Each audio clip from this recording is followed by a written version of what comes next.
আজকে আমি তোমাদের সাথে শেয়ার করব পনিরের খুব সুন্দর একটা নিরামিষ রেসিপি পনির মহারানি। তো এর জন্যই প্রথমে পনির নিয়ে নিয়েছি, সেগুলোকে এরকম কিউব আকারে কেটে নিয়েছি। এরপর মিক্সির মধ্যে সামান্য পরিমাণে জল আর বেশ কয়েকটা কাজু বাদাম দিয়ে একটা স্মুথ পেস্ট বানিয়ে নিতে হবে। এর জন্য নিয়ে নিয়েছি গোটা জিরে, ধনে, মৌরি, কসুরি মেথি, গোটা গরম মশলা, গোটা গোলমরিচ। ভালো করে ড্রাই রোস্ট করে গুঁড়ো করে নিলে রেডি হয়ে যাবে মহারানি মশলা। এরপর পনিরগুলোকে বেশ হালকা হাতে নাড়াচাড়া করে ভেজে নিতে হবে, একদম হালকাভাবে।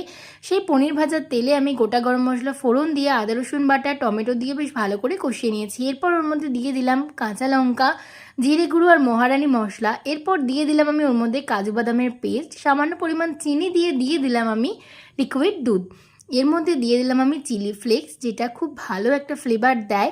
পনিরগুলো দিয়ে ভালো করে নাড়াচাড়া করে এর মধ্যে কাসুরি মেথি, গরম মশলা গুঁড়ো আর ঘি ছড়িয়ে চাপা দিয়ে রাখলে রেডি হয়ে যাবে পনির মহারানি। কেমন লাগলো অবশ্যই কমেন্টে লিখে জানিও।